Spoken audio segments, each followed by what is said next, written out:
Ka një fenomen që në shkencat politike quhet liberalizim i sferës publike.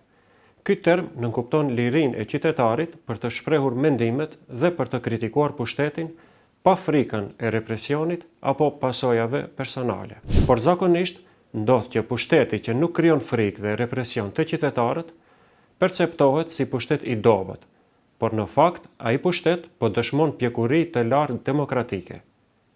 Në këtë kuptim, ardhja e Vlenit në qeveri në vitin 2024 ka sjell një ndryshim të dukshëm në aspektin e lirisë së shprehjes së mendimit.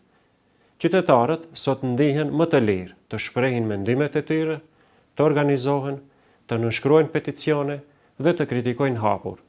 Diçka kjo që më parë nuk mund të imagjinohej për shkak të një frike të heshtur që ekzistonte te qytetarët. Qeverisja aktuale e Vlenit nuk po ushtron të njëjtin presion apo kërcënim ndaj qytetarëve, siç ushtronte pushteti i kaluar. Në kohën kur BDI-ja ishte pjesë e çdo qeverie, qoftë me LSDM-an apo VMRO-n, qytetarët shqiptar jetonin me ndjenjen se nëse flasin lirshëm në opinion, pushteti do t'ju hakmerrej. Gjatë qeverisjes së kaluar, frika kishte forma shumë konkrete dhe të përditshme. Shumë qytetarë, sidomos të punësuar në administratën shtetërore, heshtnin ose shmangnin çdo kritik publike nga frika se mund të përjashtoheshin nga puna, të mos avancoheshin ose të humbnin të ardhura materiale në familjet e tyre. Pushteti i kurthëzonte qytetarët. Nëse je me neve, nesër mund të punësojmë ti ose fëmijën tënd. Por, nëse kritikon, haroje punësimin. Kontrolli që BDI kishte ndaj shoqërisë si pasojë e frikës së heshtur të qytetarit të thjeshtë, forcohej edhe më tepër me heshtjen komode të një pjese të elitës intelektuale.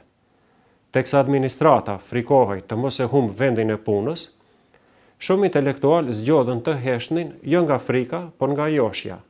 Ata u akomoduan në koltukët e pushtetit, duke pranuar privilegjet, titujt dhe favoret e ndryshme në këmbim të heshtjes së tyre. Pushteti i u thoshte intelektualëve: unë të jap ty privilegje, ti hesht dhe mos kritikon në publik. Për 2 dekada, shqiptarët në Maqedoninë e Veriut jetuan në një lloj disipline politike ku kritika ndaj partisë në pushtet shpesh kishte edhe kosto personale. Sot, me ardhjen e Vlenit në pushtet, jemi dëshmitar të një ndryshimi rrënjësor. Liberalizimi i sferës publike është fitoria më e madhe e vitit 2024.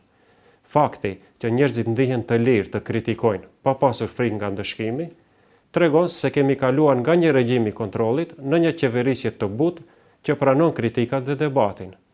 Sot, rrjetet sociale dhe sfera publike vlojnë nga peticione dhe mendime ndryshe, duke nxjerrë në pa një guxim qytetar që për 2 dekada ishte vënë në gjumë nga presioni i pushtetit. Kjo nuk do të thotë se Vleni është perfekt. Ka sfida të brendshme e posaçërisht tensione në koalicion me partnerët maqedonas. Por fakti që qytetarët po kritikojnë hapur qeverinë, pa pasur frikë nga hakmarrja e pushtetit, tregon se në shoqërinë tonë kemi të bëjmë me një progres real në sferën e demokracisë. Sfida për ne si qytetar është ta përdorim këtë liri jo vetëm për zhurmë, por për të ndërtuar një standard të ri të kritikës konstruktive.